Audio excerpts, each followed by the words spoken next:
Studju dwar is-suwiċidji f'Malta fl-aħħar 24 sena juru li Nisa Romol huma l-aktar friskju li jagħmlu suwiċidju minn ir-rġiel illi romlu. L-istudju sar mill-Konsulent tal-Psikjatrika Ethel Felice waqt seminar dwar kif nistgħu nipprevjenu s-suwiċidji.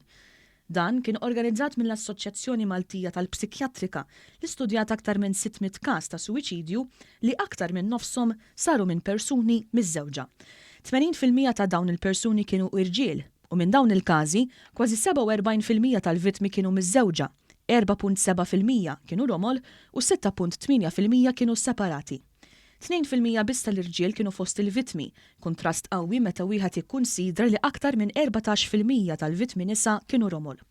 Studji li saru barra mill-pajjiż juru li l-irġiel jibbenefikaw aktar miż-żwiġijiet minn nisa minħabba li n-nisa jagħtu ħafna aktar enerġija għall-familji. Dan jidher li ma tantx huwa applikabbli għax-xenarju lokali jgħid ir-rapport ta' Dr. Felice li juri li qarbna hija friskju akbar ta' suwiċidju minn raġel illi romol. Ir-rapport iżid jagħmel numru ta' rakkomandazzjonijiet fosthom sorveljanza aktar ekwa tal-informazzjoni dwar is-suwiċidji f'Malta. Dan eventwalment ikun bażi kruċjali għall-implementazzjoni ta' strateġija nazzjonali għall prevenzjoni tas-suwiċidji. Ir-rapport jirakkomanda wkoll li jkun hemm interventi f'każ li persuna tinduna li sieħeb jew sieħba għandhom bżonn għajnuna psikoloġika, partikolarment f'persuni ta' bejn it-30 u l-50 sena jew persuni f'riskju ta' qatt.